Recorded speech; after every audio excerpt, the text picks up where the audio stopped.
Ladies and gentlemen, good afternoon, and we are so delighted that you are here on this beautiful spring afternoon.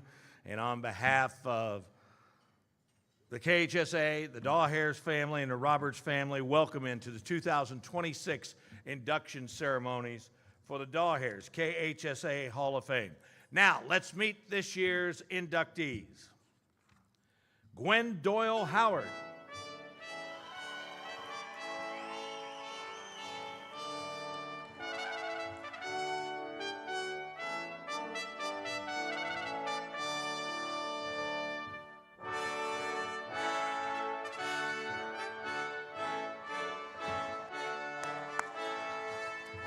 Michaela Epps.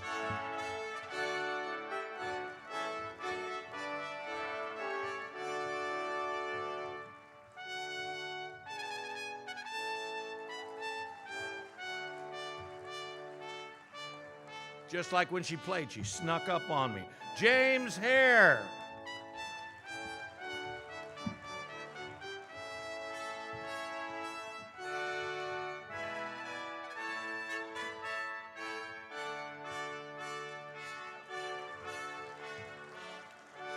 Hall of Famer Jody Hamilton, represented today by Mark Maynard.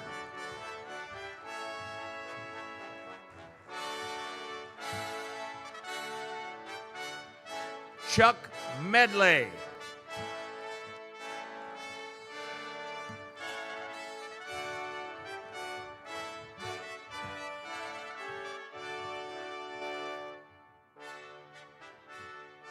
Joe Morris.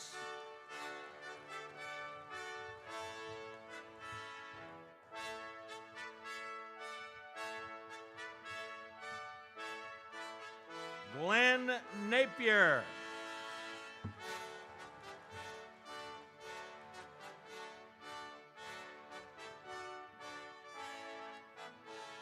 Larry Percival.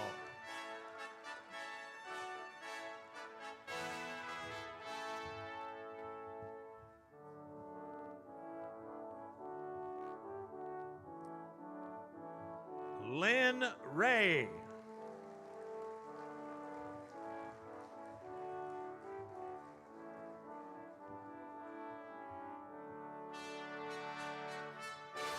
Representing the Ryherd family, daughter Lily.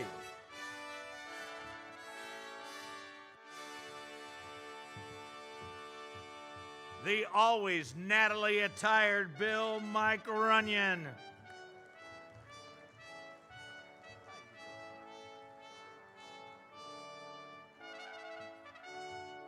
Emma Talley.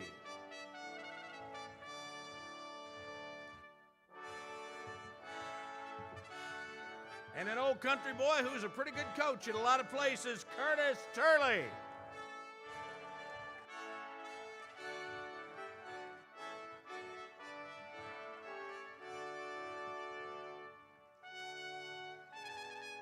Ladies and gentlemen, big round of applause for our entire class of the 2020 KHSA Hall of Fame.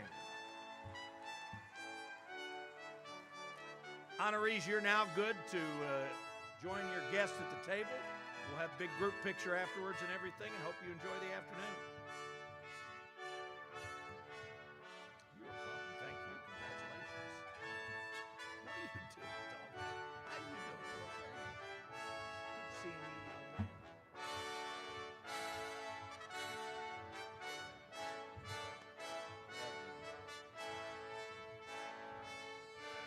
Okay, a couple of housekeeping items for the safety of our patrons. We have an AED located at the front registration desk, in front of the ballroom, and on the awards table. And if it gets down to a have-to case, I've got my card and I'm certified too. A lot of people make this event happen. A lot of people make the incredible way we do high school sports in this state happen. And it's a one-of-a-kind thing. And right at the top of that list is my friend, Commissioner Julian Tackett.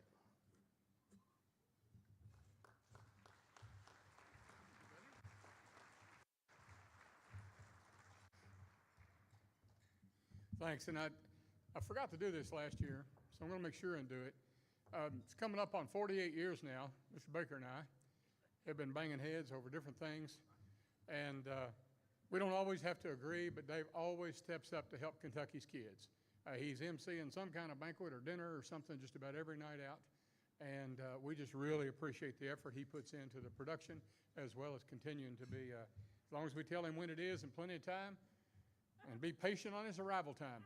It always works very well. Early today. Yeah. As always, this is one day the one day of the year that we're not worried about tomorrow, but we take the time to make time slow down a little bit and look backwards and celebrate. Today we have 7 coaches with hundreds of wins in football, basketball, baseball, and cross country, scores of championships, and literally thousands of lives changed.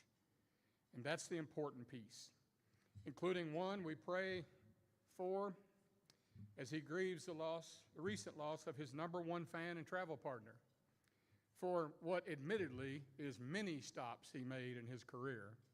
But we certainly grieve with him today, and one of our inductees who just this weekend was reminded that our family is our most precious gift and our highest priority, and therefore he could not join us today. We're happy to celebrate 5 former athletes who showed us that hard work and determination blended with the right amount of God-given talent, which is a part that some of today's parents don't realize. If that's not there, you can do all the travel ball you want to. These people were blessed, and they took advantage of opportunities put in front of them. Included in this illustrious group is a gentleman who reminds us, while plowing forward in the future, we must continue as part of this project to be mindful of those stars that came well before the scourge of social media, and somehow maybe time's forgotten. So we're challenged to try to remember those that may have been forgotten. And a young lady who, in particular as a player, reminded us that winning at all costs is not a goal, but winning with grace, character, and sportsmanship is what we desire and what we all should celebrate. And then a humble family from South Central Kentucky who've supported and partnered with the KHSAA for the betterment of students and schools for more than 50 years, starting with the patriarch of the family, and then his daughter and other family members with a trophy and sporting goods company, and then his son, who helped introduce the association and its members to this new thing called the internet, and created what we thought was the first of its kind, and worked with our staff to develop, for all intents and purposes, the only statewide comprehensive scoreboard to promote the play and achievements of our kids. Behind each of them and their involvement was the matriarch of the family, offering continual support and stability for everyone involved. We pray today for young Frank as he goes through the trials that he currently faces, and thank him and his entire family for all their contributions. So now it's time for me to simply say thank you to all of you for being here, and to everyone involved in celebrating the greatest thing that exists in our society, and that's interscholastic school-based sports. Let's never forget that the mission of this level, and let us also never forget or fail to honor those that have that mission, and that is to make sure that we're preparing people not for the next level of sports, but for the next level of life. Thank you all for being here and giving up your time this afternoon.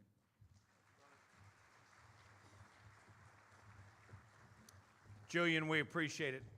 Not only do we have great leadership from there in the executive office, but people who give of their time, and a lot of time, and take a lot of phone calls and track a lot of things down.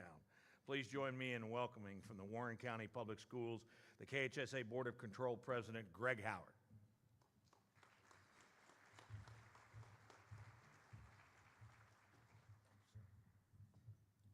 Very humbling to be up here, especially with all the past recipients and those that will be inducted and recognized today. Good afternoon and welcome. On behalf of the Board of Control of the KHSA, we'd like to welcome you to the 2026 Dawahares KHSA Hall of Fame, presented by our good friends at Roberts Insurance. The board takes great pride in this program that recognizes the outstanding talents and service of individuals that have participated on or been associated with high school sports here in Kentucky. I think a while ago, Dave said something about the commissioner. What happens here today does not happen by itself. So at this time, I'd like to recognize our KHSA staff. If you are a KHSA staff member, would you please stand and be recognized?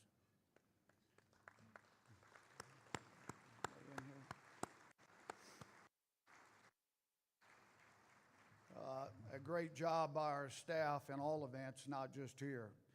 At this time, I would like all of our current and former Board of Control members to please stand and be recognized.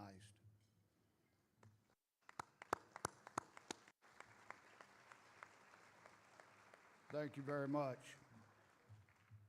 Please enjoy this afternoon as we applaud and celebrate this class of the 2026 KHSA Dawahares Hall of Fame and their great accomplishments. Thank you.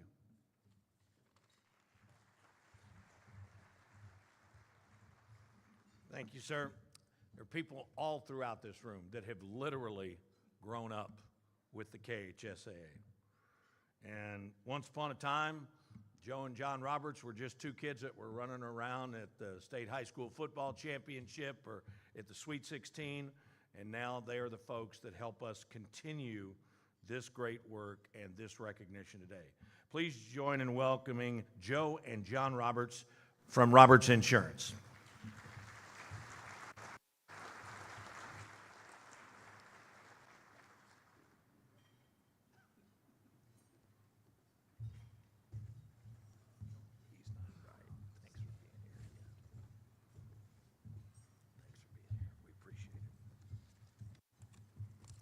Good afternoon. Thank you so much for the opportunity to be with you, your family, your friends on this very special day. Our names are Joe and John Roberts. We work with Roberts Insurance in Richmond, Kentucky. My dad, Bob Roberts, who founded the company, is once again letting Joe and I do the speaking today. Joe and I grew up with Kentucky high school sports. Dad's from Clay County. So our very first memories are the epic duels between Ballard and Clay County. We were hooked, and the state tournament has become our family vacation for 39 years. Our family believes that there is nothing better than high school sports, and nobody does high school sports better than Kentucky.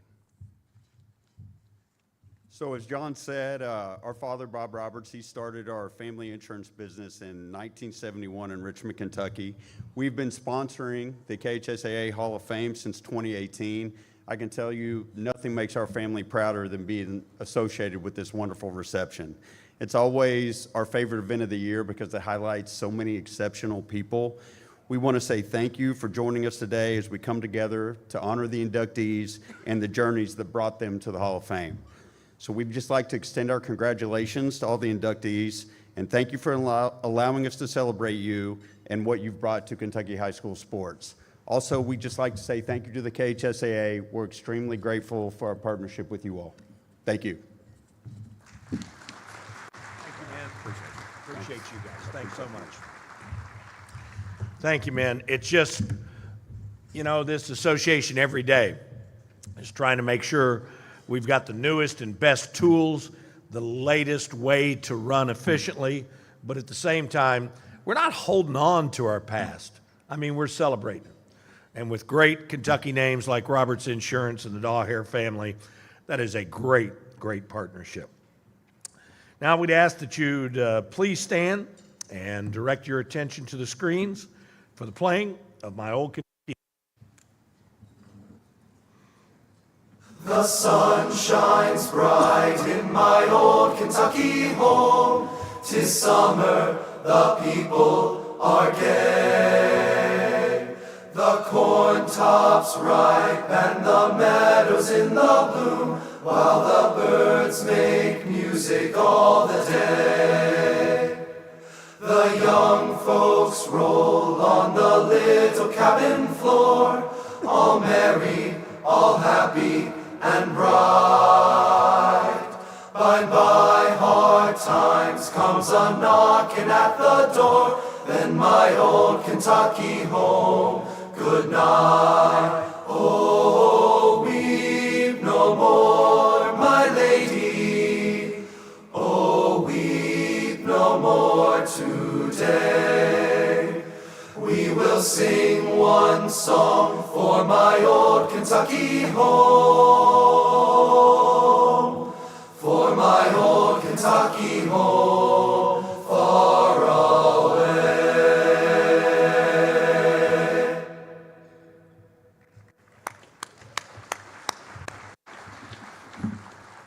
Ladies and gentlemen, your most valuable asset is your time. We appreciate it. Please enjoy your meal and your fellowship, and we'll get the program started in just a little bit. Thank you.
And please go ahead and finish up your meal or dessert, whatever it might be. But we want to get this part of the afternoon going and celebrate the people we are here to celebrate.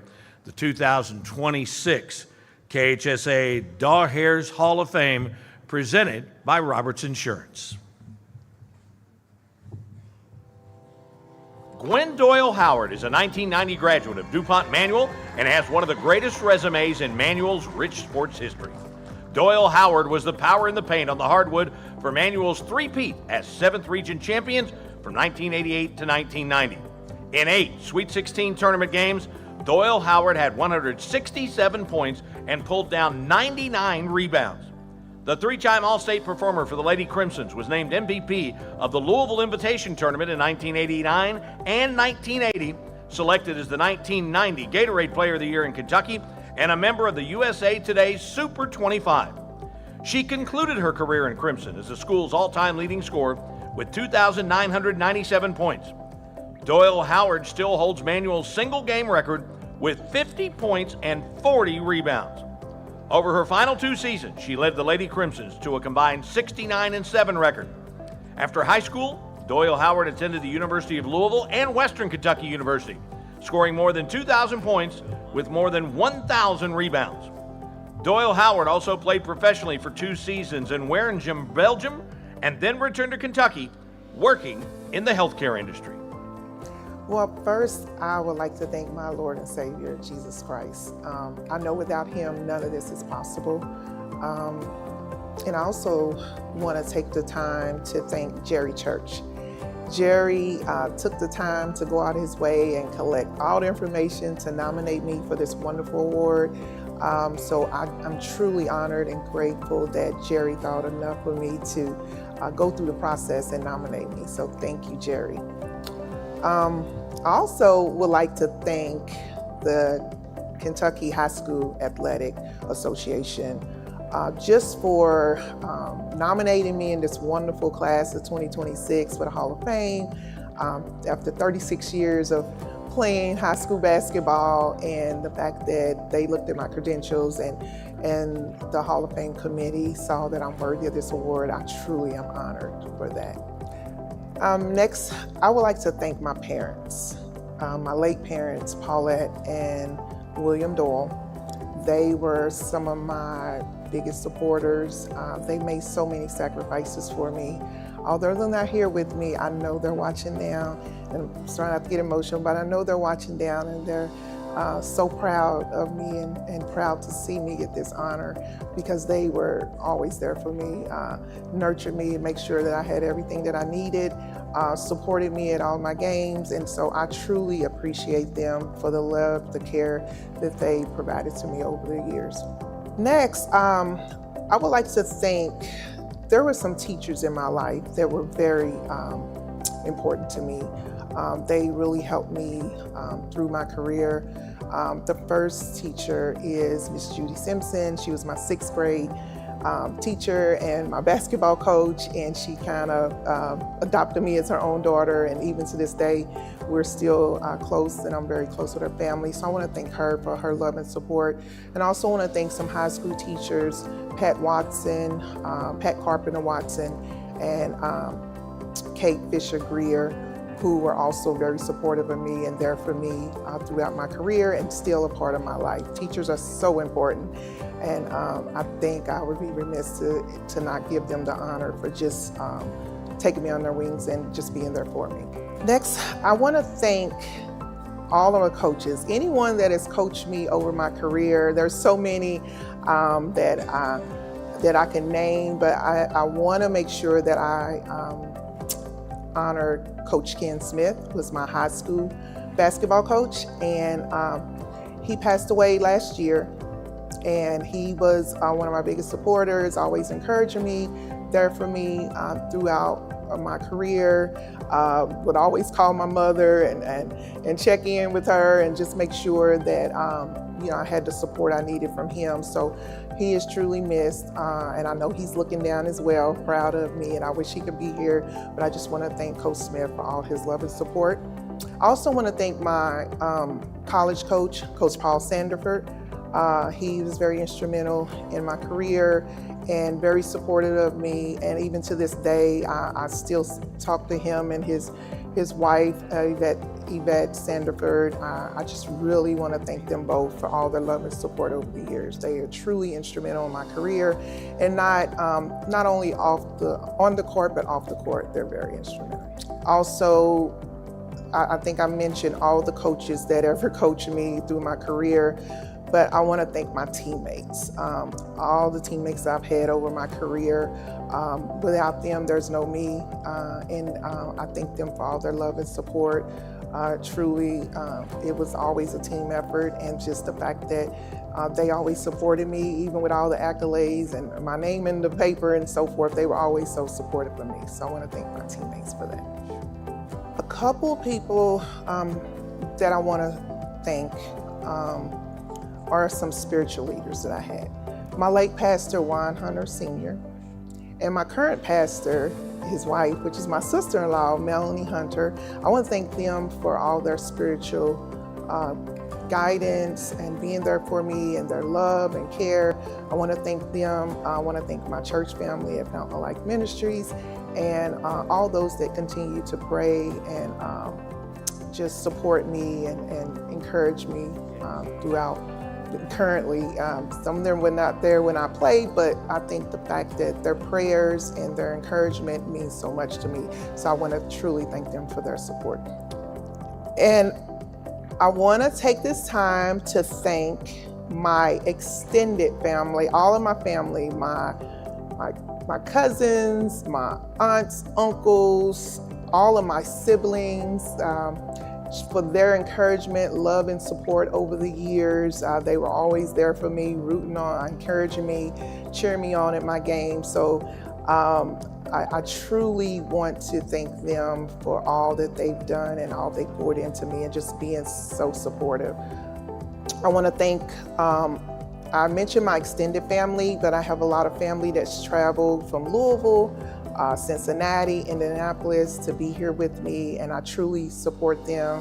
I truly thank them for their support over the years and just being there for me and continue to guide and encourage me throughout my career. There are no people I want to thank, and they're no longer with us. And I want to really, in memory of my brother William Doyle Jr., my brother Cedric Ware, and I really want, and my uncle James Doyle, who's no longer with us. They were some of my biggest supporters, always at every game, traveled wherever, they were there. And so I know they're looking down proud of me, and I just wanted to honor them today and just thank them for all their love and support over the years. My best friend's mother, Jackie Jones, and she's looking down, and just for her love and support over the years. She was like another mother to me, so I truly thank her for all of her love and support. And then I want to thank my Humana work family, just for their encouragement, love and support. Some are here today and able to celebrate with me, and so I just thank them for continue to support me and encourage me. And I want to thank my in-laws, my mother-in-law Beverly Howard and Gloria Howard, for just their love and support. My mother-in-laws, and just always being there for me and continue to support me.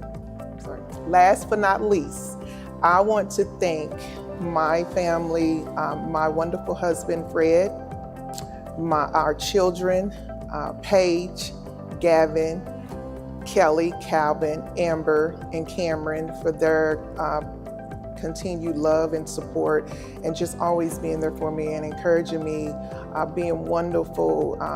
My husband's wonderful, my children. I thank you all for your love and support, and to our wonderful grandchildren. I love you all and thank you for your continued encouragement and love and support.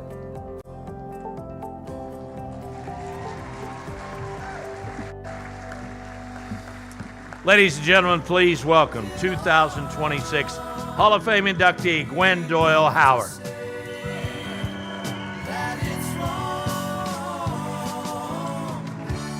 Lord, I don't know when I'll see you.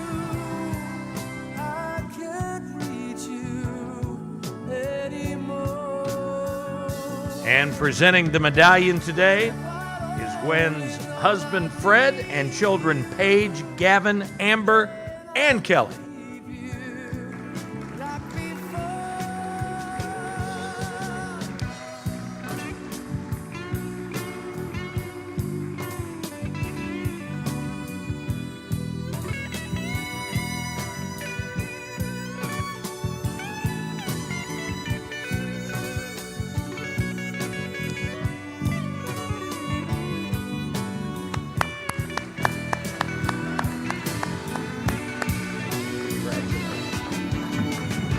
Congratulations.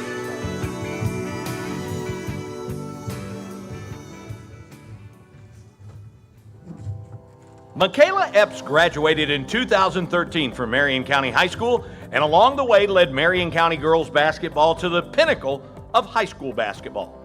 Epps played for the Lady Knights from 2007 to 2013, scoring 3,321 points with 839 assists and earning 4 first-team All-State selections. Epps was the driving force, leading Marion County to 4 straight 5th Region titles from 2010 to 2013. As a sophomore, Epps led Marion County to a state semifinal appearance and a year later a runner-up finish in 2012. Marion County capped off a 39-0 campaign by winning the KHSA Sweet 16 title in 2013. That 4-year span saw Marion County win 133 games against just 14 losses. With Epps on the hardwood, the Lady Knights finished their perfect 2013 campaign, ranked 4th in the country by USA Today. Epps was named Miss Basketball and a McDonald's All-America selection in 2013.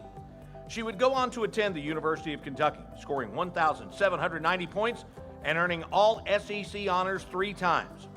Epps was drafted by the WNBA Chicago Sky, and at the time of her induction is the girls basketball coach at Marion County. Obviously, definitely starting with my parents. My dad should be here tonight, will be here tonight, talking in terms like that. Then my mother I lost in 2020, but obviously my parents, first and foremost, want to thank my parents, obviously, for creating such a phenomenal basketball player myself, and then just giving me all the resources and all the accolades to be able to travel and put into the game, and all the expenses and all the time they poured into me when I was younger and growing up. My siblings, for always being my biggest fans, my brothers for always being there, being my biggest fans. My teammates, I played high school basketball for 7 years, so I've had a lot of teammates over the span of my career, and without them, you know, I'm not here tonight and able to celebrate this award for myself. And just the entire community of Marion County, they rallied behind me. Again, I played for 7 years, so they saw a lot of me for many years, and, you know, just always supported me. Even the ones that didn't support me ended up supporting me, you know, when it all came said and done. And then just the state of Kentucky in general, you know, I grew a lot of fans. I had a lot of fans from all over the state of Kentucky, so, you know, just a lot of people always pouring into me, believing in me, especially when I was younger. You know, that's wild to look back onto now that everybody was so, you know, supportive of me, all because I was good at basketball. So, you know, just looking at it from a different lens now, being older, just major shout out to everybody that had a play in it. And then specifically, I want to give a shout out to pretty sure J.R. Van, who's got me here tonight. So again, J.R. coached me in semi-pro. I definitely want to give him a shout out for, again, helping me get this honor. I've playing for 7 years, man. I've seen a lot. I've done a lot. I've been to a lot of gyms. Funny moments. The funniest moment actually probably happened in my own gym in Marion County at a practice. So just a subtle moment with my team.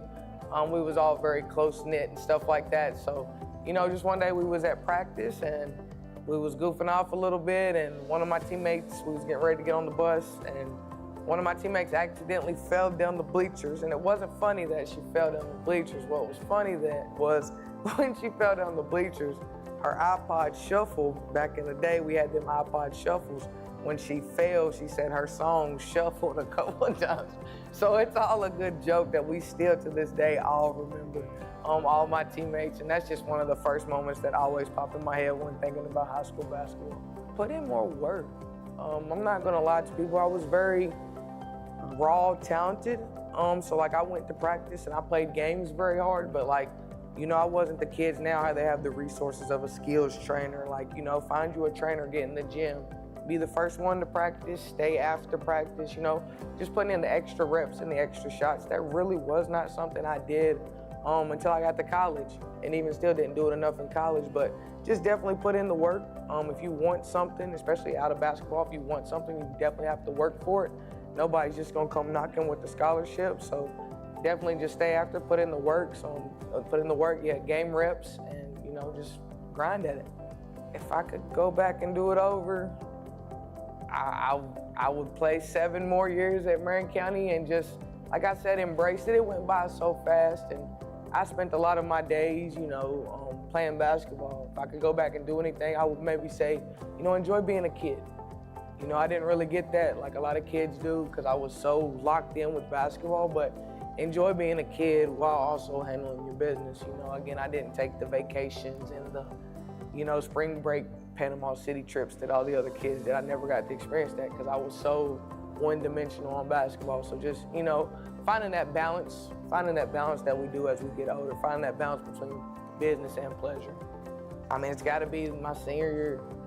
Again, playing for 7 years, started as a 6th grader, and just growing, going further every year and getting that experience. And then, but definitely just my senior year, you know, 39-0, number 4 team in the nation, number 1 team in the state of Kentucky, capped it off back when we played at Diddle Arena with the state championship. And just, I mean, that's something that hadn't been done in a while and might not be done with, you know, Sacred Hearts and stuff like that. But again, it's just rare. It was rare. You know, we was just a bunch of county kids.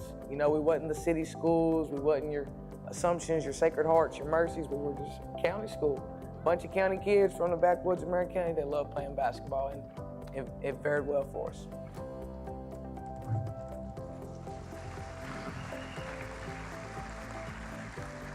Ladies and gentlemen, please welcome 2026 Hall of Fame inductee Michaela Epps.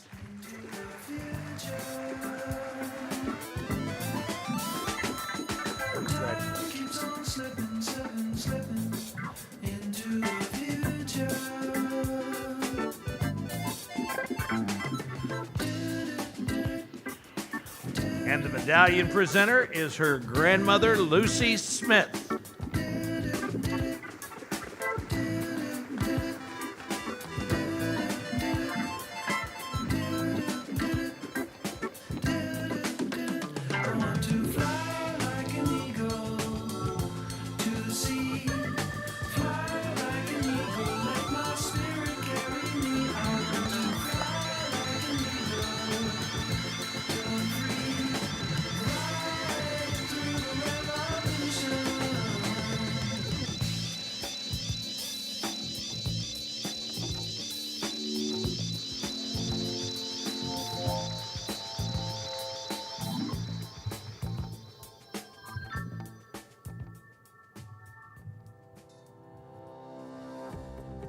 James Hare has done it all at Elizabethtown High School, and he continues to succeed 30 years after taking over the Panthers program.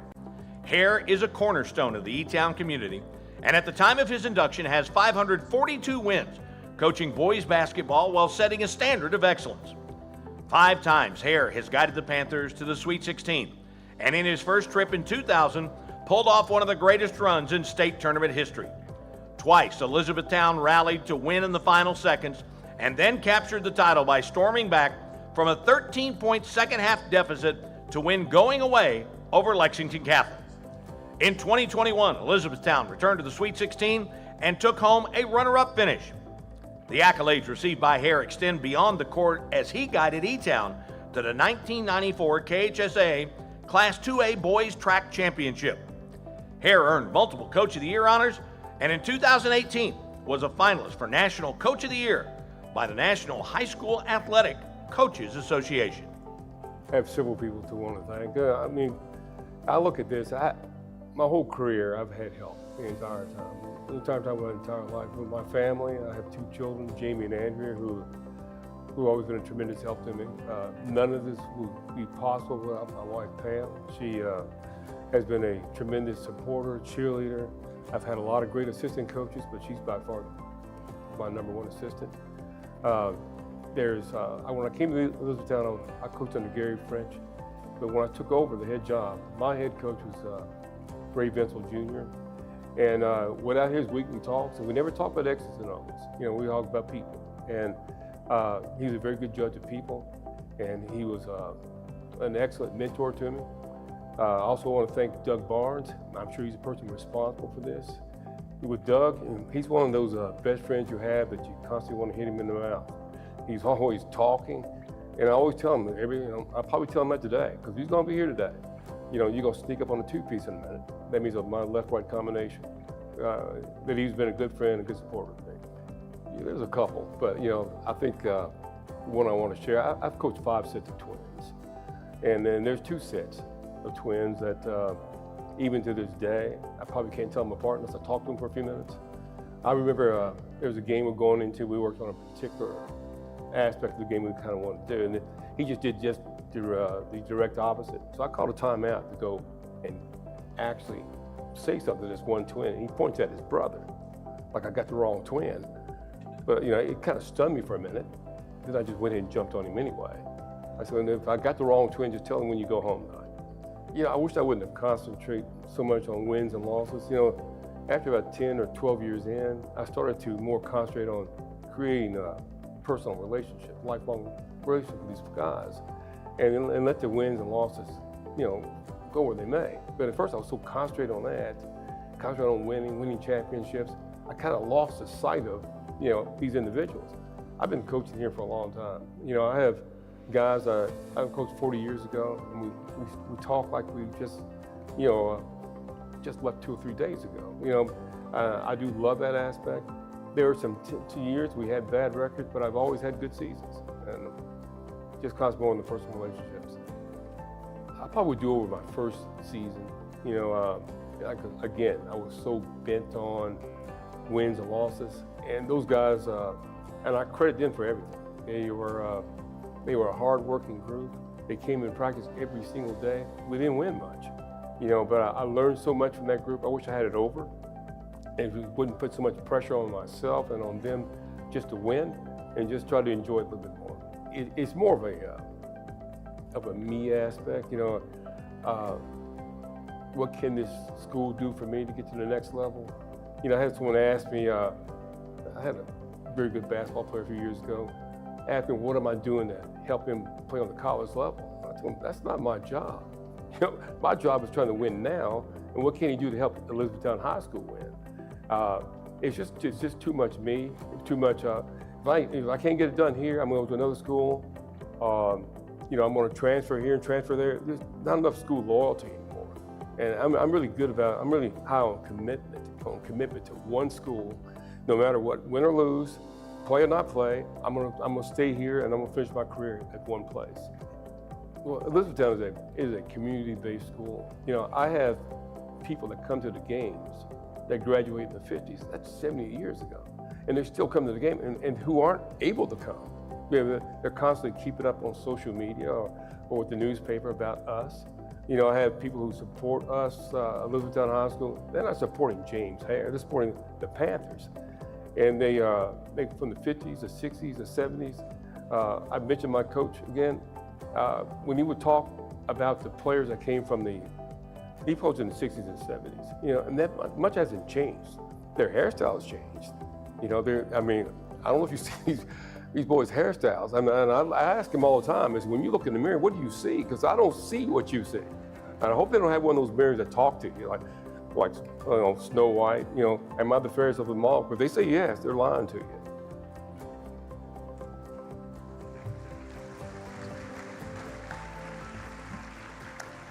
Ladies and gentlemen, please welcome 2026 Hall of Fame inductee, Coach James Hare.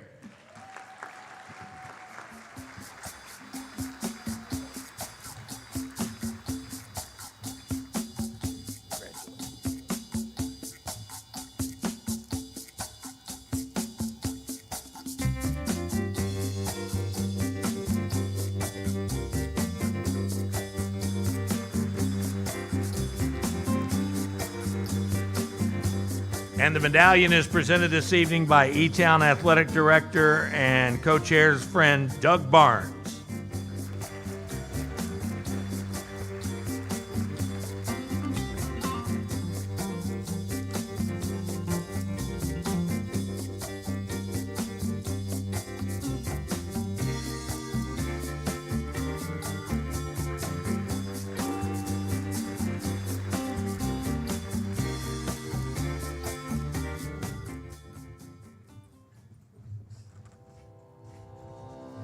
Jody Hamilton's baseball career as a player and a coach in Kentucky is on a level all to itself. The Ashland native had coaching stints at Raceland, Boyd County, West Jessamine, and at the time of his induction is at the helm of the Owensboro Catholic Aces baseball team. During his 40-plus years on the diamond and entering the induction year of 2026, Hamilton has a record of 1,038 wins against just 409 losses, including state championships at Boyd County in 2001 and West Jessamine in 2015, and is the only coach to win baseball state championships at 2 different schools. In 2016, Hamilton was named National Coach of the Year by the National High School Athletic Coaches Association.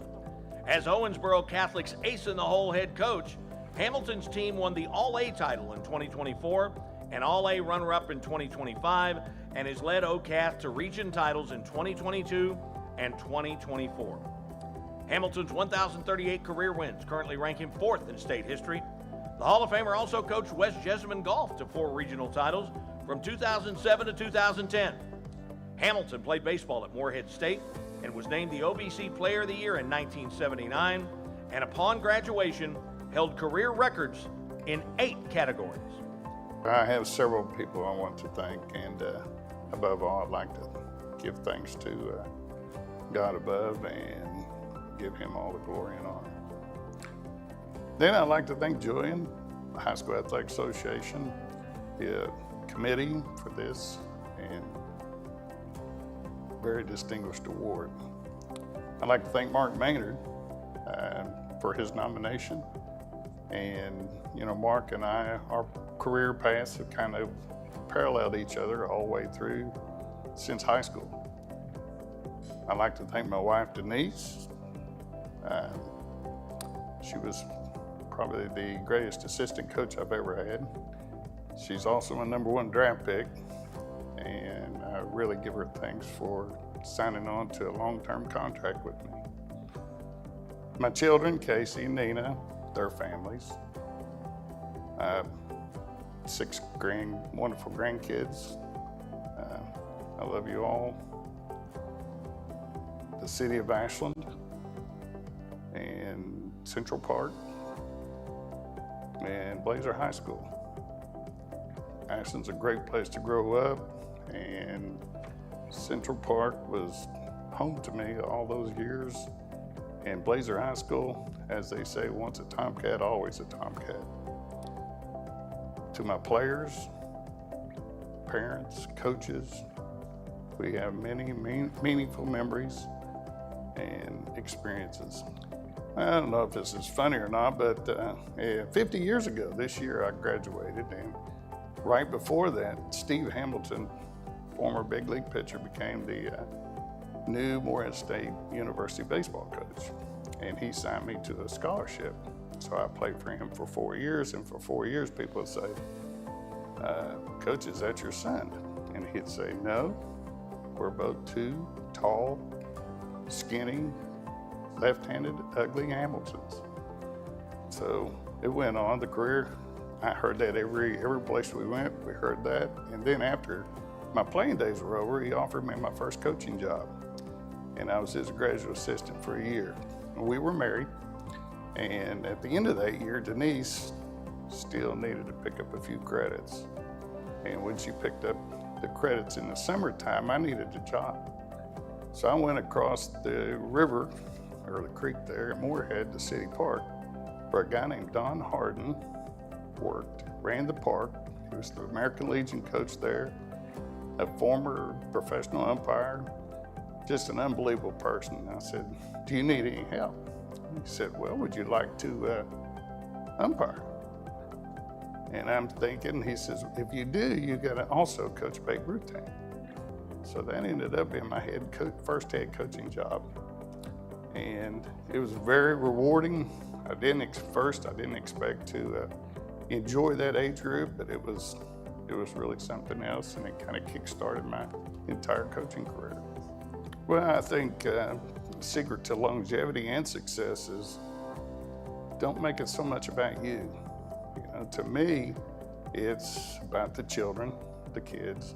It's about your faith, family, the school, the game itself, remember it's fun. And I just think that's been the secret the whole time. I think in the very beginning, it's more about, for a young coach, it's more about I gotta win. And I think the older you get, the more you realize it's about the relationships. And if I could go back and do some things over, I would really, really want to push that a little bit more. I think our associations help quite a bit, Baseball Coaches Association. And without Lewis Stout, Julian, yourself, and other people that have really helped us along the way, I don't think it would have been pushed the way it has been.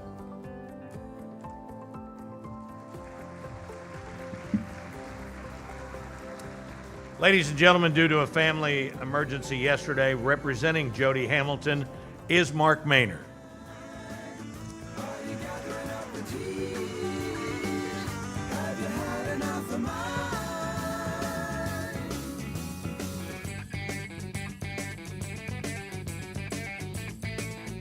And presenting the medallion is Commissioner Tackett.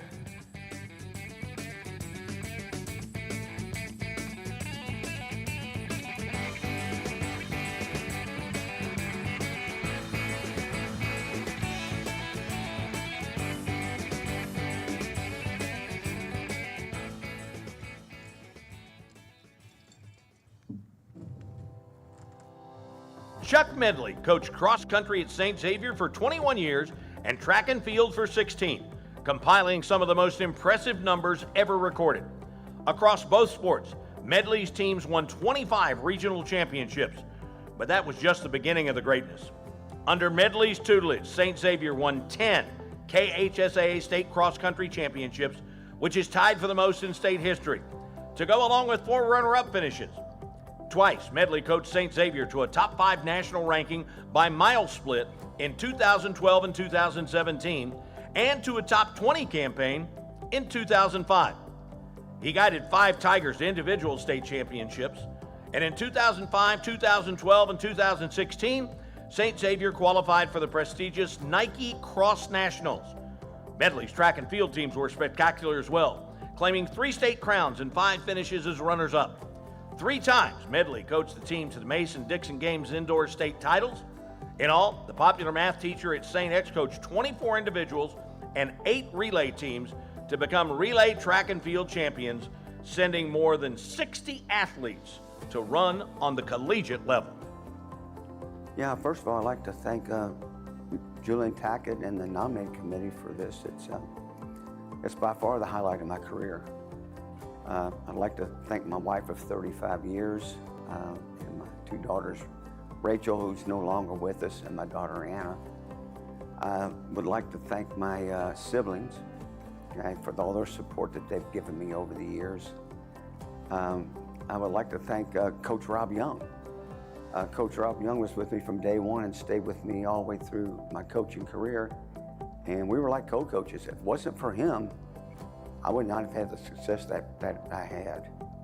I'd like to thank all my other assistant coaches that I've had through the years, especially Coach Rose and Coach Yoakum. I would like to thank my high school coach, Coach Bob Thompson at DeSales. He taught me all the things that I thought I needed to be a good coach. He taught me hard work, he taught me teamwork, he taught me commitment, he taught me personal responsibility, accountability, perseverance, not quitting. Those type of things that I carried over to my coaching career when I was at St. X. I went to St. Rita Grade School in Okolona, which is a suburb south of Louisville, and I went to DeSales High School, and my history teacher was the cross-country coach, and he talked me into going out for cross-country, and I didn't know even what it was, but I was like 5'4", I weighed less than 100 pounds. I wasn't gonna play football, I wasn't gonna play basketball. So I decided to do this. Some of my friends were already on the team. And I went out. My first practice was a race, and I didn't know if I made the right decision or not. But I stayed with it. It's that perseverance thing. I stayed with it. And best choice I ever made in my life. It made me love the sport, everything about it. I'd like to thank Coach Frank Cooper, Coach Joe Heitzman, and Brother Borgia at St. X. I didn't start teaching and coaching until I was 38 years old. I had another career before then. And the first job I applied for after education school was JCPS, and they didn't need a math teacher at that time. So in January of 1990, I was looking in the Record, which is the Catholic magazines and classifieds, and St. X was looking for a cross-country, a track coach and a math teacher. Okay, well, I taught math. I ran track in high school, so I was all excited about that. So when I go in and I do the interview, I've come to find out they want me to coach long jump, triple jump, hurdles, and pole vault, stuff I've never done or knew anything about. But they gave me a chance, and through hard work, I learned it pretty well. Back then, we didn't have the internet back in those days, so you had to learn from VHS tapes, newspaper articles, books, and also from the kids who'd done it previously. And I did pretty good. I had state champions in the hurdle events. I had a state champion triple jump and numerous state champions in pole vault. So that was one of my successes there. In 1990, Brother Borgia decided to quit coaching freshman cross country, and they asked me to do that. So in the fall of 1990, I started coaching cross country as a freshman coach and assistant varsity coach. Did that for 8 years, and we won the state championship in 1994. In 1998, Coach Cooper decided to step down as head track and cross country coach, and he recommended me, and I got the job. And it was by far one of the greatest things that ever happened to me. I did it for 21 years. The last thing I'd like to do is thank all the athletes that I coached. Besides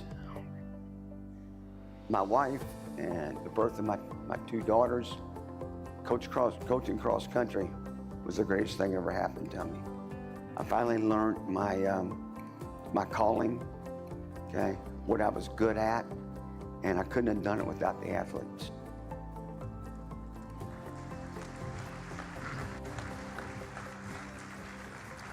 Ladies and gentlemen, please welcome 2026 Dawahares KHSA Hall of Fame presented by Roberts Insurance inductee, Mr. Chuck Medley.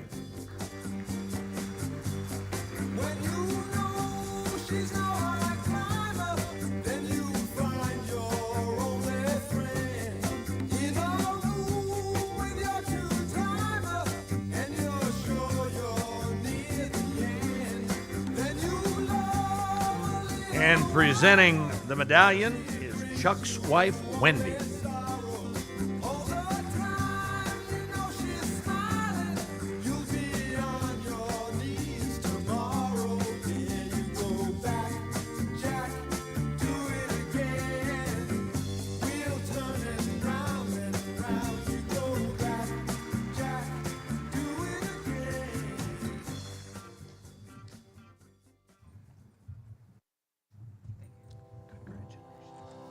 Mayfield is one of the great football programs in Kentucky history, and Joe Morris played a vital role in the Cardinals' success, first as a player and then as a coach. Morris was the head coach on the gridiron for a quarter of a century, and in those 25 seasons from 1999 to 2024, Morris finished with an overall record of 299 and 56. Of those seasons, the Cardinals made 21 trips to the state semifinals, played in 14 state championship games, and won 7 state championships. From 2009 to 2015, the Cards played in 7 consecutive state finals, winning 5 titles, including 4 in a row from 2012 to 2015. Morris's final state crown was in 2023, when Mayfield outlasted Owensboro Catholic 53-48, the second highest scoring game in KHSA football state championship history. Morris's career winning percentage was an outstanding 84%, one of the highest in Kentucky high school state history. First of all, I want to thank the KHSA. This is a great honor for me, my family, and everybody that's ever played for me, coached with me. It goes to everybody, the community of Mayfield. The KHSA does so many special things for kids in the state, and I guarantee you, when I first started coaching, the last thing I thought was becoming a member of the Kentucky High School Athletic Association Hall of Fame, so I'm very honored. First of all, I got to thank my family, my mom and dad. I wouldn't be here without those two. They, when things don't go good, they're there for you. And obviously my family, my wife Allison, my daughter Emma, son Abram, my stepdaughter Tyler, two stepsons Carter and Collins. They were all there for me the same way, so supportive when things didn't go well, and they got a big part of this honor. I also like to thank with players. Man, I was very touched how many texts, calls when they saw that I was inducted in this Hall of Fame from so many players. I've had so many great players. I'll be the first one to tell you, you got to have great players to get to this point. And I had great players, and I could, and the relationships that I've built with them over the years, it's just special. And I got one text that I would like to read that I think is is very touching. And I got a text from a lawyer. He's down in Western Kentucky, played for me back in the late 90s. He said, "Congratulations, a very well-deserved honor.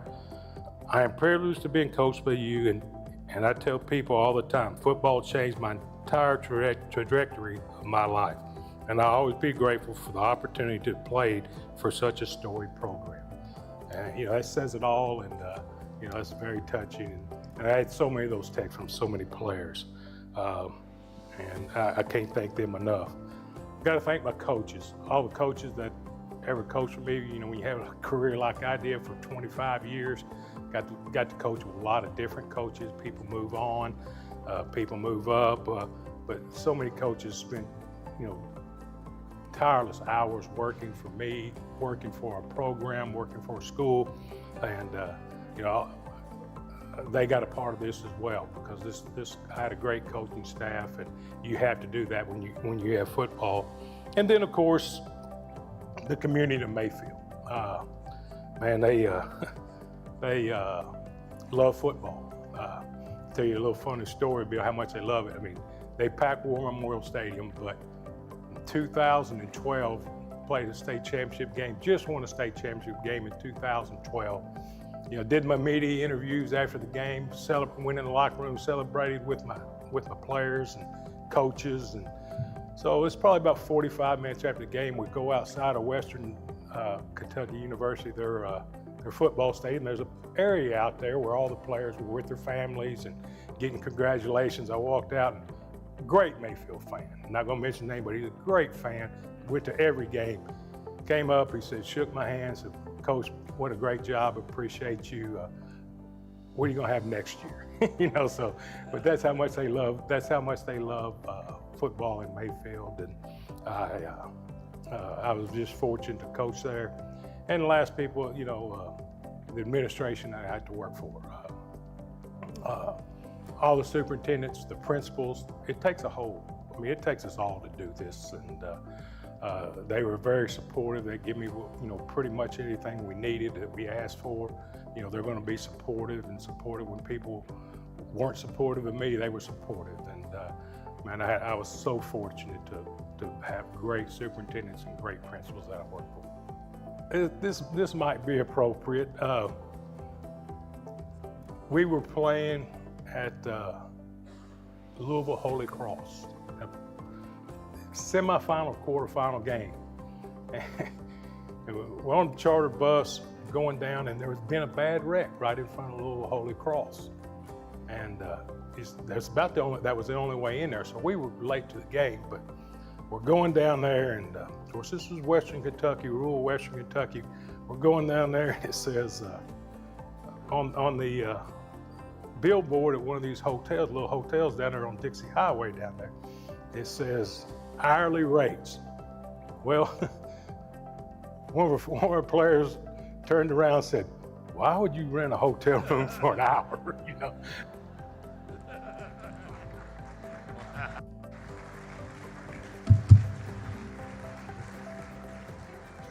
Ladies and gentlemen, please welcome 2026 Hall of Fame inductee, Coach Joe Morris.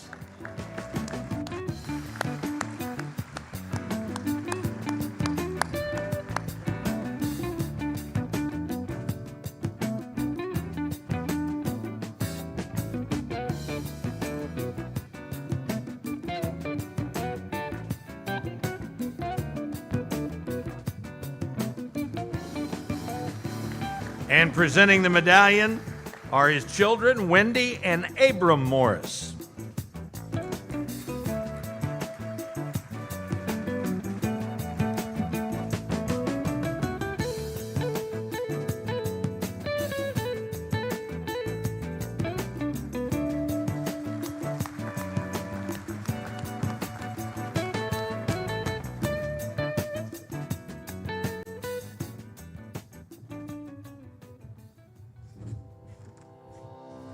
Glenn Napier graduated from MC Napier High School in 1978, cementing his legacy as one of the most amazing athletes to ever emerge from the 14th region. He was a deadly outside shooter on the court and an accomplished baseball player on the diamond. As a guard for the MC Napier Navajos, Napier was rarely contained as he routinely torched opponents to the tune of 25 points a night or better. After being named honorable mention All-State during a time when the Commonwealth was continually producing high-level NCAA Division I basketball players, Napier became a four-year performer at Morehead State. With the Eagles, Napier scored more than 1,300 points and at one point in time held the national record for consecutive free throws made. He also played baseball for the Eagles. When his playing days were finished, Napier coached basketball at Dills Combs in Breathitt County in the 1980s, winning 94 games in 6 seasons before donning the stripes as an official, where he would spend the next 20 years as one of the best officials in the state. Napier was in referee stripes for the 1999 Girls Sweet 16, as well as the Boys Sweet 16 tournaments in 2006 and 2008, and was a finalist for the 2008 KHSAA State Basketball Official of the Year. Napier served as the linesman for the 2000 Class 3A Football Championship. First of all, my mom and dad, Doris Napier, Roy Napier, great parents. We grew up in a small community just outside of Perry County in rural Perry County called Lotts Creek, L-O-T-T-S. Our house was full of discipline. We had discipline at our house. Old school, so to speak. We were taught to respect people. We were taught yes ma'am, no ma'am, no sir, yes sir. Please and thank you. I guess that's all old school stuff, but that's what my parents were all about. And I think I still have those traits with me today. So yeah, mom and dad number one. The nomination people that, the ones that filled out the nomination forms on me. I'd like to thank those people, and also I'd like to thank the committee for approving those nominations. Anybody and everybody that had anything to do with me being here, heartfelt thanks. I don't think there's one particular story. My high school coach was Albert Combs. His name was Albert Combs. He's no longer with us. We practiced and played at the old Hazard Memorial Gym. We didn't have a gym at MC Napier when I was in high school, so we shared gym with them. So we ran around the top of that thing, and it was solid concrete. And there was a couple spots up there where you could actually disappear as you went around the top of the gym. And we had a kid one day that decided to drop off, and we finished all of our laps up and come back down, and coach said, hey, I forget the kid's name, you owe me 8 more. And the guy's like, no, I ran them. He said, no, you didn't. Eight more. And we all just kind of laughed at him. I kind of prided myself with officiating on not calling technical fouls. And just happened to be that one of my teammates, and I don't care to say his name, Al Holland, you know Al Holland, he's coaching at MC Napier, and I'm on the floor officiating, and I had to call a technical foul on him. I can count the number of technical fouls I called over 20 years on one hand, and Al Holland happened to be one of them. And I won't tell you what he said to me because I can't talk about it. When I first started officiating, we were a 2-man crew. There was no three-man crews, it was all twos, and the way we divided the floor up was differently. We had half and half. As of now, you have three guys out there and you quarter it up and you make it so much easier with three people. But I've been in some very interesting and very good games with me and my partner, just the two of us. But was really glad to see the three-man officiating come around. I think it helps the game tremendously. Well, you stay with what you do best.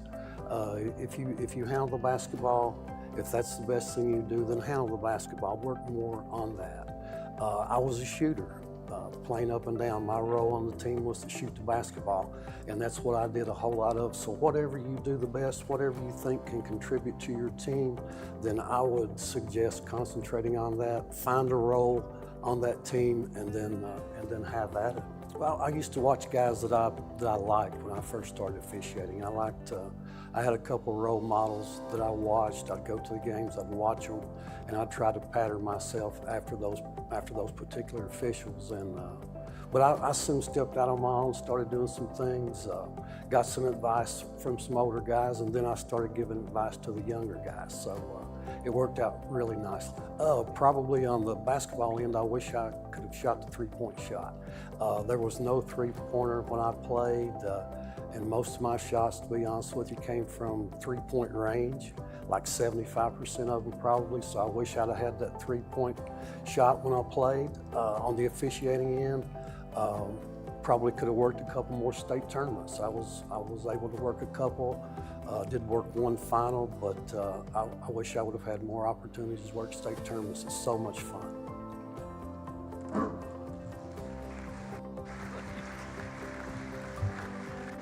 Ladies and gentlemen, please welcome 2026 Hall of Fame inductee, Mr. Glenn Napier. Summer breeze makes me feel fine, blowing through the jasmine in my mind. Summer breeze makes me feel fine, blowing through the jasmine. And the medallion is being presented by Glenn's wife Tabitha, children Brandon and Tanner, and nephew Aaron. Days of summer, the jasmine's in bloom. July is dressed up and playing her tune. And I come home from a hard day's work, and you're waiting there. Not a care in the world. See the smile waiting in the kitchen, food cooking and the plates for two. Feel the arms that reach out to hold me in the evening when the day is through.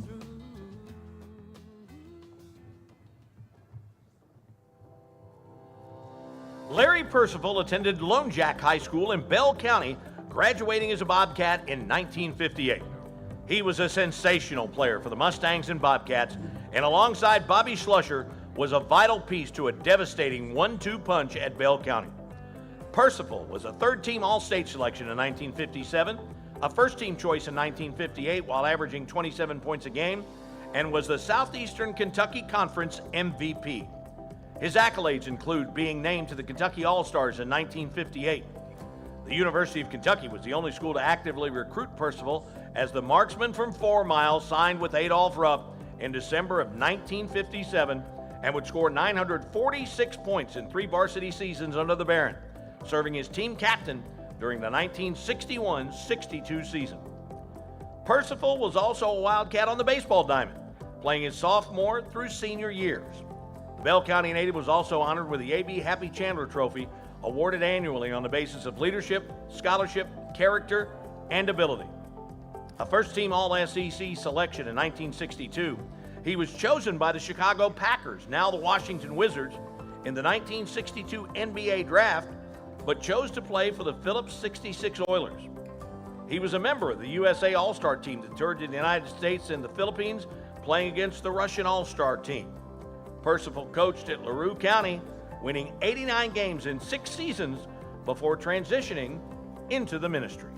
First and foremost, I want to thank my brother, Darryl. He was instrumental in everything I did. athletically. And my coach, of course, all my coaches, all my high school coaches, my college coaches that mentored me and pushed me when I needed to be pushed and fussed at me when I needed to be fussed at and encouraged me. Yeah, as a matter of fact, I was thinking about that on the way up here. When I was playing at UK, we were playing at Vandy one night, and I'm sitting in the hotel lobby waiting on the taxi to come take us out to the arena, and Coach Rupp walked by me, and he was always after me to shoot and shoot more, and he looked at me and he said, with a few choice other words, and he said, 4 Mile, he didn't call me by my name. He said, 4 Mile, he said, you just stay right here. He said, just stay right here. We don't need you. And I looked at him and I said, sir? And he said, yeah, I said, you're not going to shoot anyway. He said, you just stay here tonight. My junior year in Harlan, we were playing Harlan one night, and Harlan was leading us. I was at Lone Jack at that time. Harlan was leading us about 10, 11 points going into the middle of the third quarter. And a big boy I was playing with named Slusher, he got a basket, put us within about 8, and all of a sudden the coach at Harlan, his name was Joe Gilley, coached down there for years, and he jumped up and he said, that's your basket, said go ahead and score it. And the boy that was playing guard with me just dribbled around, turned around and laid it in their basket. And so that just started everything. Then Joe Gilley jumped up again and he said, that's our basket. That's the wrong basket. And he got all confused, and they had the awfulest argument. They argued for 20 minutes. And it kind of changed the game, and they ended up beating us, but it did like 3 or something like that. It was a phenomenal thing I'd never seen happen before. Other than maybe working a little harder, you know, in high school you have a tendency to not really work that hard, and when you get to college you think, golly, I'm not sure I can do this, and I didn't work hard enough, and that would probably be my advice to anybody. Just work yourself and practice and practice and practice. The speed of the players now, the fastness of the game itself is just speeded up, and you know, it's phenomenal about how that has happened. And we thought we were fast, and fast break. Coach Rupp, you know, taught us to fast break all the time, but nothing like it is now. Probably again my junior year. That was probably one of the best years I had, and we're playing Clay County in the regional tournament, and it's always hard to beat Clay County, but we ended up getting within 3 right late in the game, and then the boy that was playing guard with me threw the ball away, and they scored again, and it just kind of took the sails out of us. We got beat by 5. You know, I always wanted to go to the state tournament, play in the state tournament. That was, you know, I still go to the state tournament to watch, but that was always a dream of any high school player in Kentucky. The hardest part of the career was going to practice every day. Practice at UK was tremendously hard. I looked forward to games because practice was so hard, and I mean, you were expected to play just as hard in practice, even harder actually, because you were earning a spot, and than you were in games. Games to me, when I was in college, was like a picnic.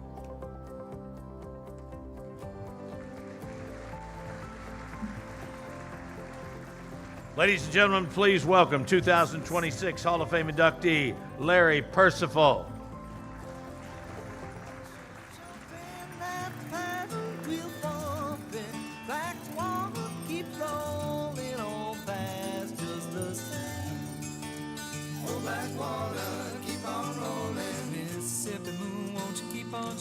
And the medallion presenter is Larry's daughter, Terry Lynn Gardner.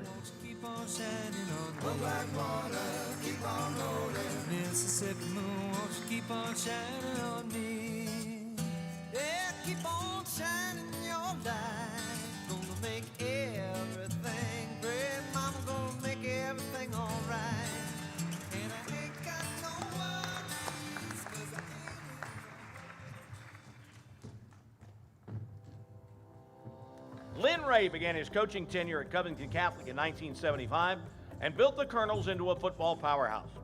The process was slow, but then it exploded with incredible success. Ray would win 234 games in a 30-year run, during which Covington Catholic became not only a state title contender, but also won a pair of back-to-back Class 3A state championships in 1987 and 1988, again in 1993 and 1994, with his final title coming in 1997. Ray was selected to coach the Commonwealth All-Stars in the 1990 Kentucky-Tennessee All-Star Game, was named the 1992 Coach of the Year in Kentucky by the Courier-Journal, and was among the coaches who first organized the Kentucky Football Coaches Association in 1993. Ray's honors continued in 1996 as a regional winner for National Coach of the Year, and in 1998, the Northern Kentucky Sports Hall of Fame inducted Ray as an athlete and a coach. In 2005, a year after his retirement, Ray received a Lifetime Achievement Award from the National Football Foundation and College Football Hall of Fame. Well, first of all, I'd like to thank the players because they're the one that put in the hard work and did what we asked them to. And then I'd like to thank all the assistant coaches I coached with. I mean, I have 3 individuals I'd personally like to thank as coaches. That's Bobby Knoll, Mark Getz, and Tim Hobbs. They were with me the longest and made a great impact and were a great help. Well, the story will go back to when we were trying to build a football field at Covington Catholic. We didn't have one, so we didn't have any place to practice. So we wound up practicing at the Ludlow dump.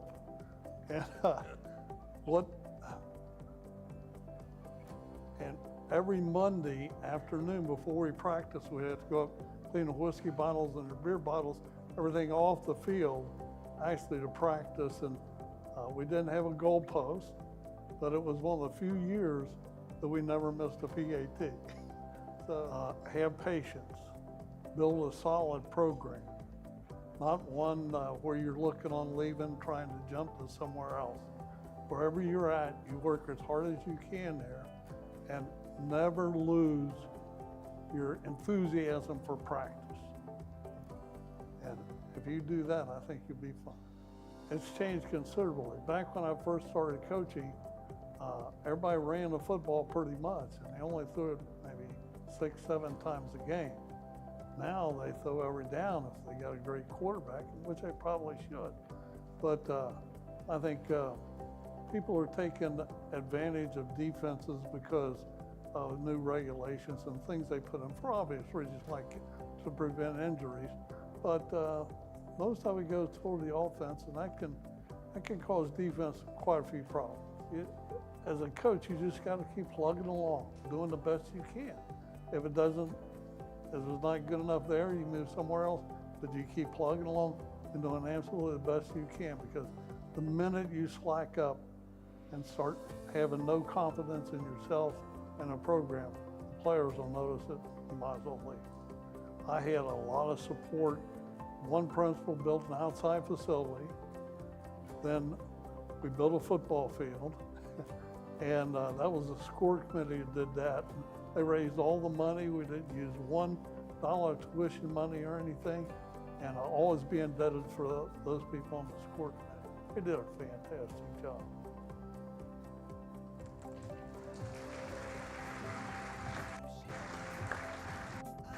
Ladies and gentlemen, please welcome 2026 Hall of Fame inductee, Coach Lynn Ray.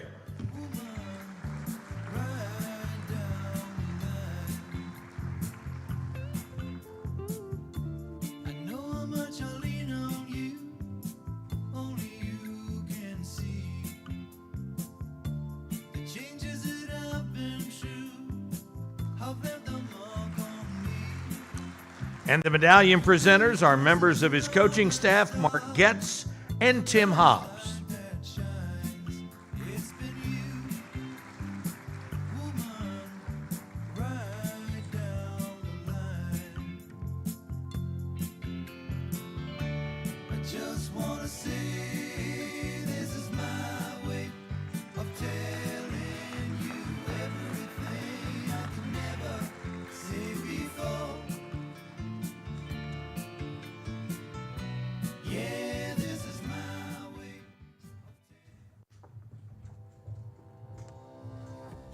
150 years, the Ryherd family, a longtime fixture in Smiths Grove, has been a key supporter and contributor to the KHSAA, providing services that have benefited its student athletes, coaches, and community.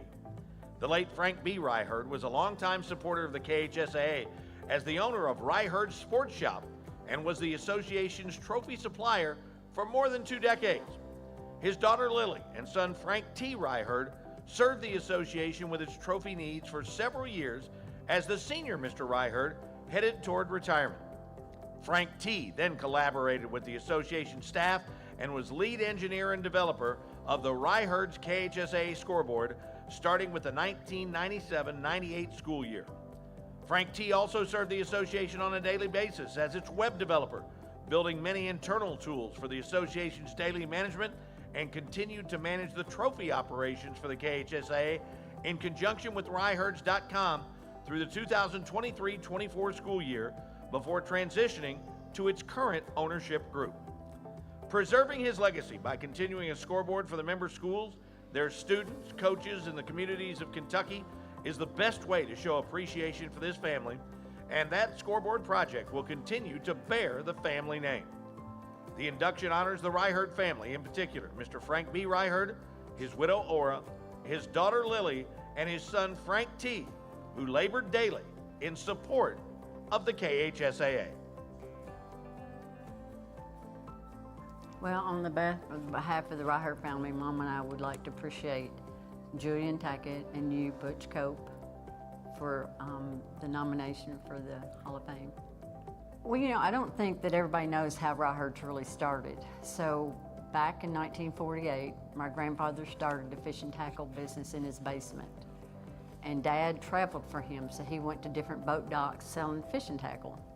And then somehow that morphed into him going to calling on schools with athletic supplies, which in turn came about with trophies and awards. So at one point in time, the sports shop was truly the sports shop. You could go in and get anything you wanted. Fish and tackle, golf, football, trophies and awards, silver, and all the things. And then back in the 1999, I think it was, we actually changed the name to Ryherd Sports Shop. We had a store in Bowling Green in the mall that the same thing, full-fledged, get what you want for fish and tackle, sporting goods and all that. And then times kind of changed and we kind of went with the market and decided that we needed to downsize. And that at that point is when we moved into Smiths Grove. But the funny thing about a lot of this is that how Dad and Granddad would do the grassroots marketing. This is prior to networking, prior to social media. They would set up hospitality rooms, like basketball games, like the regionals and state tournaments. Dad actually on Saturday mornings would open up the store for like from 9 to 12, where all the coaches would come back after Friday night football games. So I'd always tag along. Out of the 5 of us, I was the one that was always with Dad. Dad was pretty ingenious as far as his marketing strategies. Now, when I was going in elementary school, we had to wear dresses. There was no shorts, culoxes, or any of the like, so we wore dresses. All the other little girls wore the regular shoes, the penny loafer stuff. Lily wore the Chuck Taylor Converse. My dress and Chuck Taylor Converse. So that was kind of his marketing strategies. And he felt the need of all of that to fulfill his obligation to the community. So it was a student athlete that he was always concerned about plugging into the community. So that was a big thing growing up for me, was just how he was so much involved with everything. Sure, I mean, the adaptation was there. We did. I mean, even before we had the social media, Dad had a printing press. He was printing his own catalogs. We would get in line and we would put sheets and sheets and sheets together. So that's how, but he was, you know, Frank, my brother Frank learned a lot from Dad, but then he also had that background in the engineering part. So he, you know, all that kind of came together. It's awesome. Frank got us online with the trophies, and we were the only place in Glasgow that could take orders through the internet.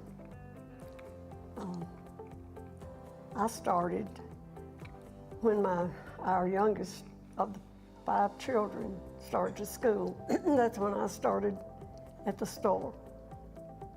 until I retired in 2003. But it's been sports, you know.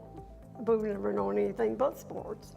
There was one time when Glasgow won the state tournament that they had the trophy in the boys all around it and everything in the room, and they broke the figure off the top. So my husband had to try to find another figure of something to go on there when they were met in Glasgow. Dad always had the highest level expectations. I can remember when I was playing basketball, and that was back when it was reinstated back in '75. I couldn't hit a crib shot for anything. We'd get outside, and it was just like, you got to do it, you got to do it. And I think that's the drive behind him has gotten to where I am with everything that I do, my personal life and in my professional life. Frank Terry,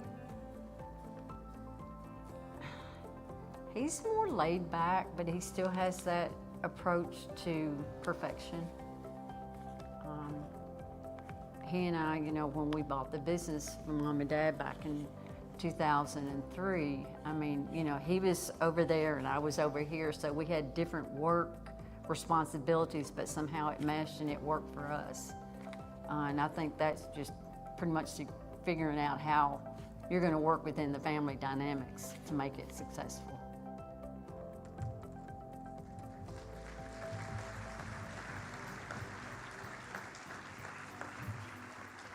Ladies and gentlemen, please welcome 2026 Hall of Fame inductee, the Ryherd family, represented by Lily Ryherd.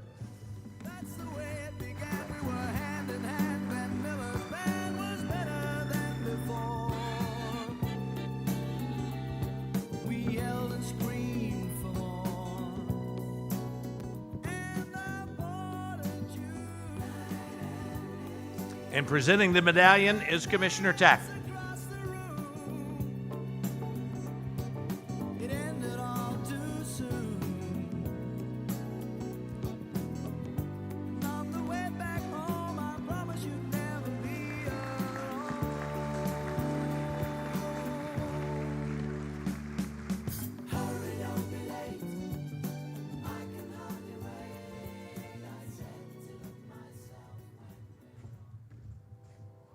When you say the name of Paintsville, the name Bill Mike Runyon should immediately come to mind.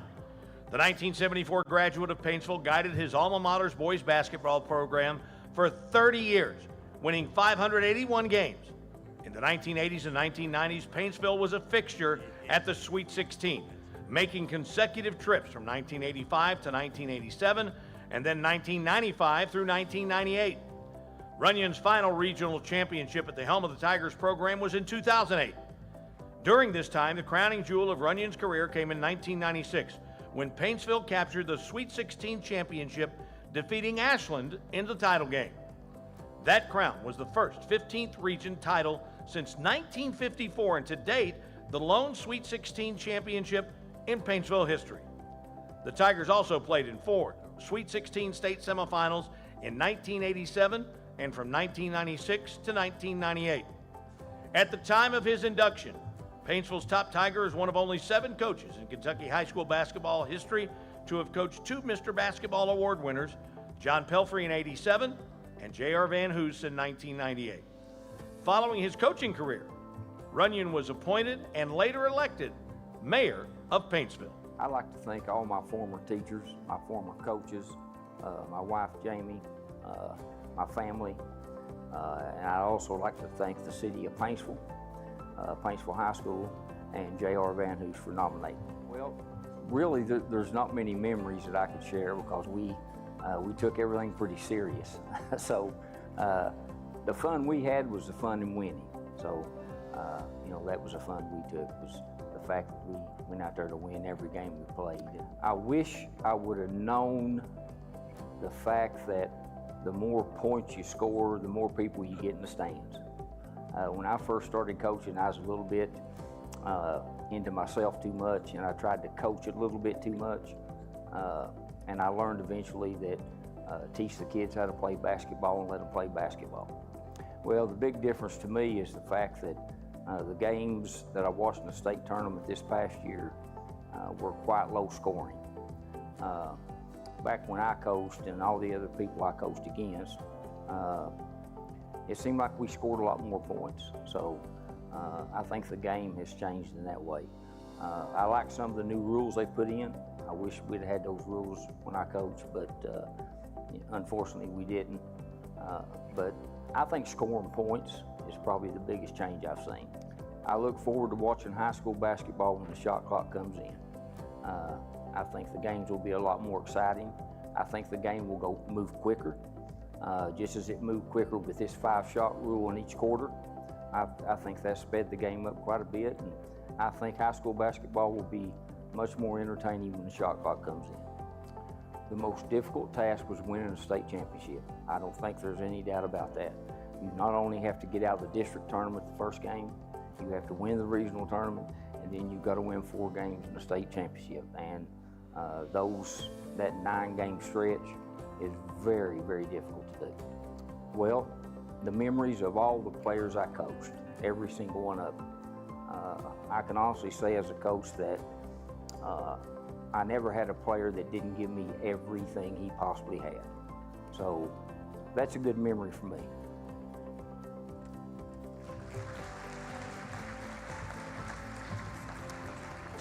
Ladies and gentlemen, please welcome 2026 Hall of Fame inductee, Coach Bill Mike Runyon.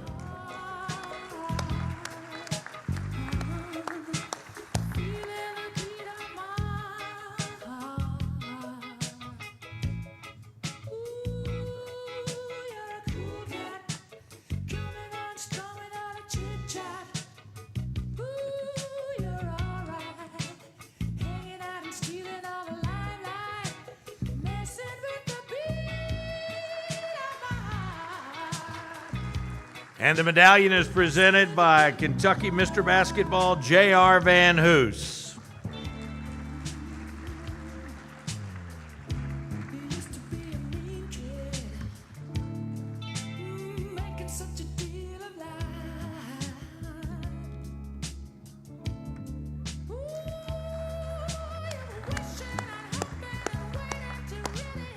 Buddy?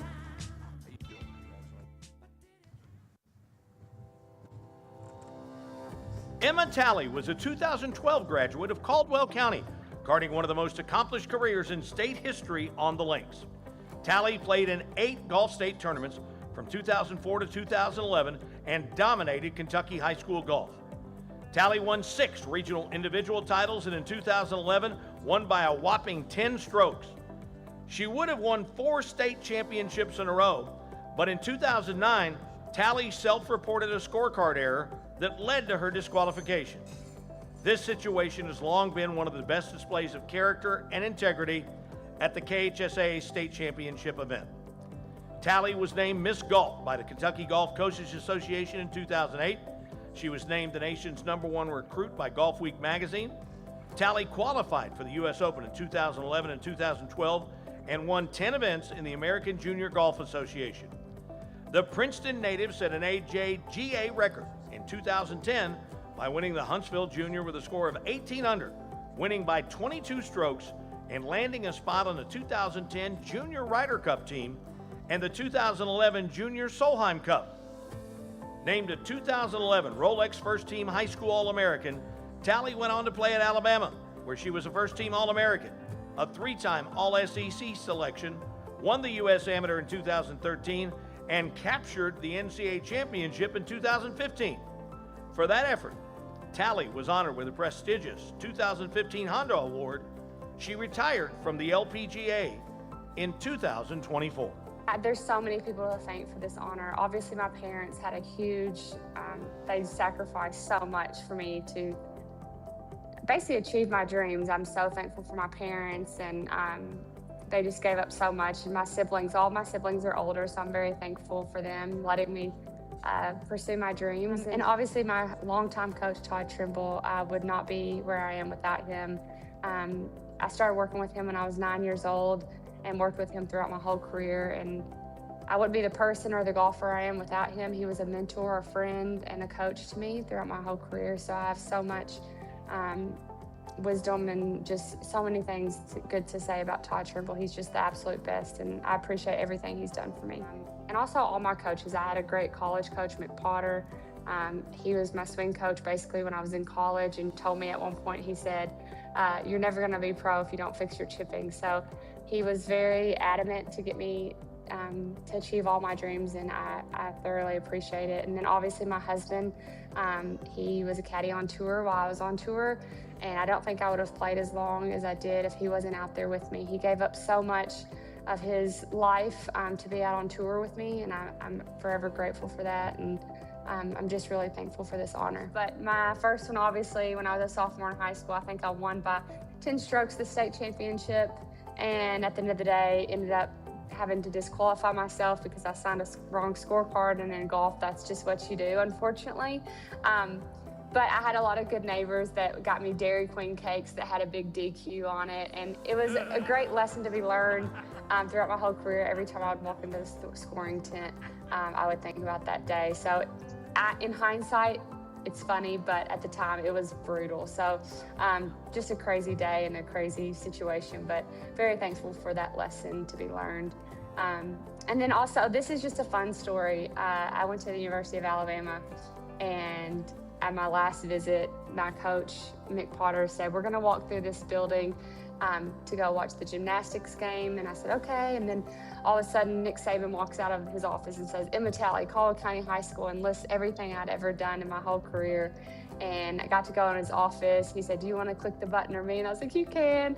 And so I made him late for the bus, and he said, we build champions here. Do you want to be a champion or not? So that's always a fun story that I'll never forget in my career. Great guy and great recruiter. You know, I think one thing that I ended up, especially in my career, at the end of my career, you kind of start not trusting yourself in your game. Trust yourself, have fun. Obviously, everyone says have fun, and that's the easy part, I think. Golf is so fun. But the one thing I struggled with was trusting myself. I got to the LPGA Tour for a reason, and when I got that high level, I started kind of questioning myself, watching other players, what they were doing, and I wish I would have just trusted myself and my preparation a bit more. So trust yourself, have fun, and enjoy the walk.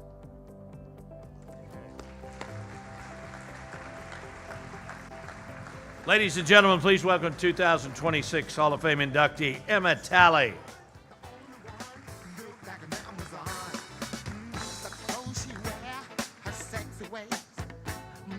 Was that the button that opened and closed his office door? I'll tell you another story about that.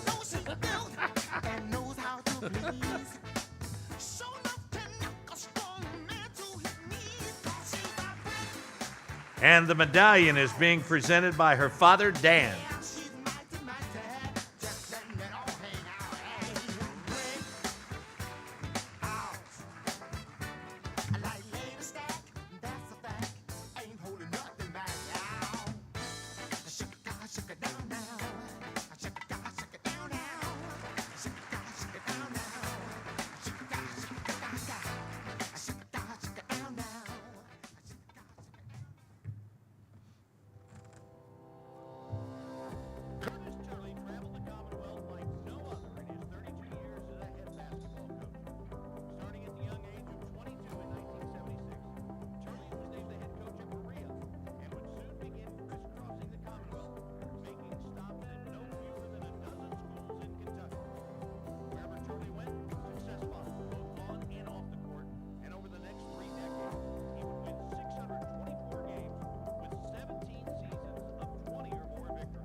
Well, first off, I'd like to thank Coach Greg Todd and Coach Mike Wright for nominating me for the award, and then also the KHSAA staff and committee that selected me. I consider it a great honor, obviously, but I think it's an honor not just for me, but for my family. First off, for all the players I had the privilege to coach over the years, for the coaches that coached along with me, my assistant coaches, managers, staff, administrations at the schools that supported you, and then just friends and fans that supports and encourage you throughout a long career. It takes, to me, this award is for all those people. Well, I'd like to especially say my family and start with my wife, Brenda. I always said if they started a Coach's Wife Hall of Fame, she should be the first inductee. In 32 years, she missed 5 ball games, home or away. 4 of them were in December 1980 because our son Tanner was born and we were in a Christmas tournament. She missed 4 games that year, and then she missed 1 game the last year I coached. She was still working as a surgical nurse, and the doctors made her go in the hospital because they said she had walking pneumonia, and she missed a game getting IVs. But 5 in 32 years, phenomenal, best support person, best friend I could have. Courtney, our daughter, and of course Tanner, my son. You know Tanner, and Tanner was able to play for me. He was an all-state player. It was a blessing, but it was also tough on Tanner. And I told him many times I'd be a better coach if I had another son, but he was the only one I had. Well, there's just so many. If I start naming them individually, I'm gonna leave people out, but I was blessed. I was blessed. The thing that I would say that I'm really proud of is I've had over 20 former players that become head coaches. I've had 4 or 5 of those bring teams to the state tournament. Some of them have won it. Greg Todd played on my very first team. He's won 3 state championships and still doing a great job. And I was blessed to be best man in his wedding, and I was best man in Tanner's wedding. So 2 of my players. So those are highlights for me. And then Kerry Stovall. Everybody knows Kerry won the state championship with Christian County. He played for me at Lyon County. So, and I'm only singling them out because they achieved the ultimate goal that Coach Turley never was able to do. So, but I was proud, and I was able to live that dream through those players. Very proud of them. But honestly, Butch, everybody probably that's a competitor, you love winning games. You want to win every game that you play if you can. But the thing that I look at on my career that's meant the most to me are those relationships. My best friends in life are former players. Some of them probably would have liked to kick my butt a lot of days in practice or at the games, but they're the best friends that I have on the face of earth. If I need something today, there's probably one of them I'm going to call. Well, if I could briefly just say, a lot of people think that I was nuts probably for moving around like I did, but challenges always excited me. When I accepted the Warren Central job, when I left Lyon County to go to Warren Central, people would think this is a made-up story, but Warren Central had never won a district tournament game. I'm not talking about the tournament, they'd never won a district tournament game. And I started 3 sophomores that first year. We took it on the chin. The next year, we ended up not only winning a game, we won the district and then won the region, came to the state tournament in '82, and then were able to come back in '83. Craig Eversole was our best player on that team in terms of super player. And then Henderson County, when I go to Henderson County, they hadn't been to the state tournament since they had consolidated into one school with Henderson City and Henderson County, and I think it'd been close to 30 years since anybody had gone. So when that happens, the excitement around that is unbelievable. And in Davis County, same way. It had been since 1958 since they'd been in the tournament. Now, I always said if you could bottle up that enthusiasm and pass it out on bad days, the world would be a better place. But the funny story I would say, Butch, would be related to Davis County. When I accepted that job, I was leaving Shelby County. Tanner had signed a scholarship to play at Kentucky Wesleyan, and so the superintendent and principal had offered me that job, which was kind of natural to do. Davis County, I called Darrell Travis, who played with Kerry Stovall at Lyon County, to see if he wanted to help me. And he says, Coach, if you take this job, you're going to be the laughing stock of the state. He said, people think you're crazy now. He said, you know, they hadn't been winning. They'd been taking it on the chin. And I told him, I called him Big D. I said, Big D, we're going to work those guys hard. We're going to do it the right way, and we're going to have the last laugh. So when we got to the state tournament in Rupp Arena and we're standing in the tunnel waiting to hit the floor in 2003, I put my arm around his big neck and I said, look up there, Big D, at these 18,000 fans, we can have the last laugh now. And so that's one thing that stuck out in my mind that kind of summed up my feelings for accepting those challenges.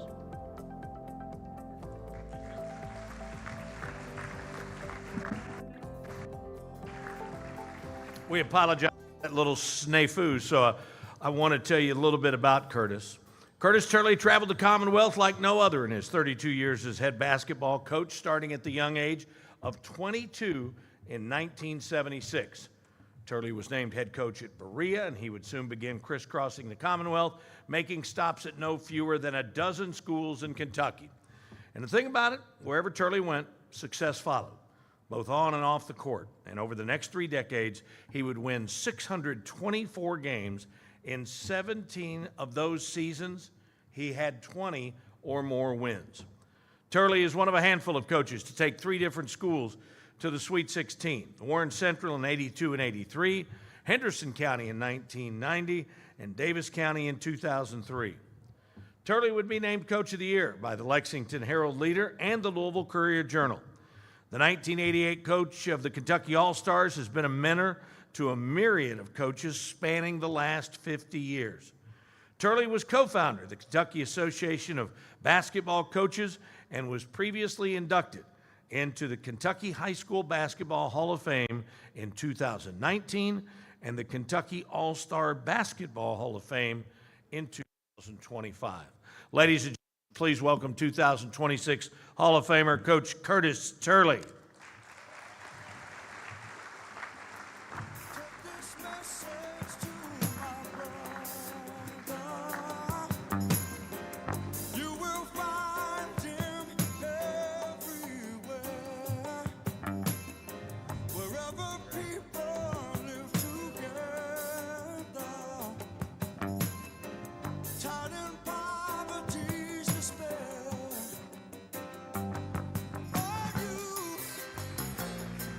And the medallion is being presented by his children, Courtney and Tanner, and former player, Hall of Famer in his own right, Coach Greg Todd.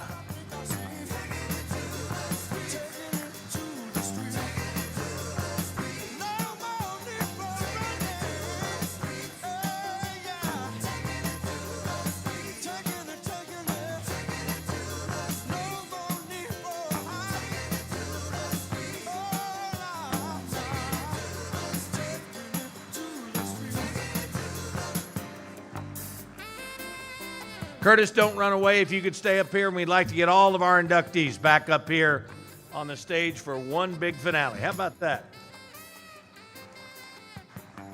With your plaque, please, I'm told. Please bring your plaque.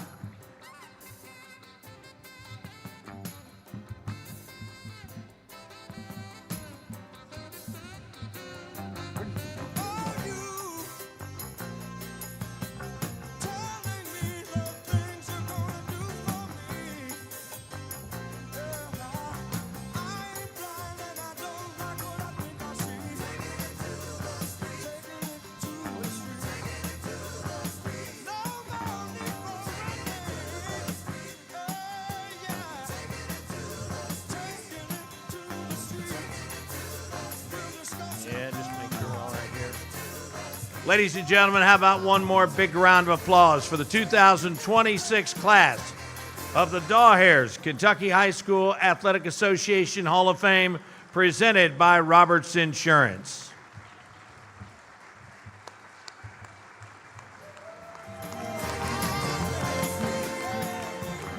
I see trees of green, red roses too. Okay, so we want to let y'all know that we're going to have plenty of time to take pictures. You all can come up and take pictures as well. Photos from this afternoon's banquet will be available on the KHSAA website, khsaaPhotos.org. Thank you all for being with us here today. And again, congratulations to this amazing class. Have a great day, everybody. Clouds of white, the bright, blessed day, the dark, sacred night. And I think to myself, what a wonderful world.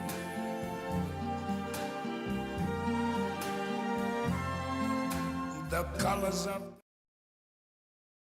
so pretty in the sky are also on the faces of people going by. I see friends shaking hands, saying, how do you do? They're really saying, I love you.